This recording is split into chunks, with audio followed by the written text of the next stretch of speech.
പകർപ്പവകാശ ലംഘന കേസ് ചലച്ചിത്ര താരം നയൻതാരയ്ക്കും നെറ്റ്ഫ്ലിക്സിനും തിരിച്ചടി. നടൻ ധനുഷ് നൽകിയ പകർപ്പവകാശ ലംഘന കേസ് തള്ളണമെന്ന് നെറ്റ്ഫ്ലിക്സിന്റെ ഹർജി മദ്രാസ് ഹൈക്കോടതി തള്ളി. നയൻതാരയുടെ വിവാഹ ഡോക്യുമെന്ററിയുമായി ബന്ധപ്പെട്ടായിരുന്നു ധനുഷ് പകർപ്പവകാശ ലംഘന കേസ് നൽകിയത്. മുഹമ്മദ് റഹീസ് സുരങ്ങളുമായി ചേരുന്നു. റഹീസ്, ധനുഷ് ആവശ്യപ്പെട്ട തുക നയൻതാരയ്ക്ക് ഒരു വലിയ തുകയായിരുന്നില്ല. അത് നൽകി പ്രശ്നത്തിലേക്ക് പോകാതിരിക്കാമായിരുന്നു. പക്ഷേ അത് പ്രശ്നത്തിലേക്ക് പോകുന്നു. സാമൂഹ്യ മാധ്യമങ്ങളിൽ നയൻതാര ധനുഷ് ഫാൻസിന് പരസ്പരമുള്ള ഏറ്റുമുട്ടൽ നമ്മൾ കണ്ടു. ഏറ്റവും ഒടുവിൽ ആ കേസ് നിലനിൽക്കും എന്ന് കോടതി പറയുകയാണല്ലേ റഹീസ്?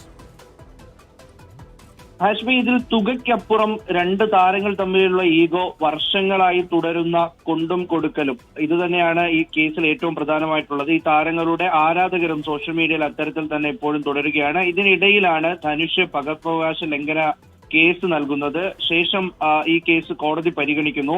അപ്പോൾ നെറ്റ്ഫ്ലിക്സ് ഒരു പ്രധാനപ്പെട്ട വാദം ഉന്നയിക്കുന്നു. അവരുടെ ഓഫീസ് മുംബൈയിലാണ്, അതുകൊണ്ട് തങ്ങളെ ഇതിൽ പ്രതി ചേർക്കാൻ കഴിയില്ല, അല്ലെങ്കിൽ ഇത്തരത്തിൽ മദ്രാസ് ഹൈക്കോടതിക്ക് ഈ കേസ് പരിഗണിക്കാൻ കഴിയില്ല എന്നുള്ളതായിരുന്നു പ്രധാനപ്പെട്ട അവരുടെ ഒരു ആരോപണം. ഒപ്പം തന്നെ മറ്റൊരു പ്രധാനപ്പെട്ട വാദം, ഇത്തരത്തിൽ ഈ സീനുകൾ തന്നെ, ഈ നാലും റൌഡിത എന്നുള്ള സിനിമയുടെ സീനുകൾ, ഇപ്പോൾ നയൻതാരയുടെ വിവാഹ ഡോക്യുമെന്ററിയിൽ ഉപയോഗിച്ചിരിക്കുന്ന സീനുകൾ നേരത്തെ യൂട്യൂബിൽ അപ്ലോഡ് ചെയ്തിട്ടുണ്ട്. അന്ന് ധനുഷ് കേസ് നൽകിയിരുന്നില്ല. അപ്പോൾ ഇത് വ്യക്തിപരമായ തർക്കത്തിന്റെയും എതിർപ്പിന്റെയും ഒക്കെ ഭാഗമായി ഉയർന്നു വന്ന കേസാണ് എന്നാണ് പ്രധാനമായിട്ടും നെറ്റ്ഫ്ലിക്സ് ഒക്കെയും വാദിച്ചത്. പക്ഷേ അതിപ്പോൾ കോടതി തള്ളിയിരിക്കുകയാണ്. പകർപ്പവകാശ ലംഘനം നടന്നിരിക്കുന്നത് കോടതിയുടെ പരിധിയിൽ തന്നെയാണ്. അത് കോടതിക്ക് പരിഗണിക്കാൻ കഴിയും എന്ന് തീർത്തു പറഞ്ഞിരിക്കുന്നു. ഒപ്പം തന്നെ നെറ്റ്ഫ്ലിക്സ് അന്വേഷണവുമായി സഹകരിക്കണം. ഈ വിഷയത്തിൽ നെറ്റ്ഫ്ലിക്സിന്റെ ഈ അന്വേഷണത്തിൽ ഒരു നിസ്സഹകരണം പല ഘട്ടത്തിലും കാണുന്നുണ്ട്.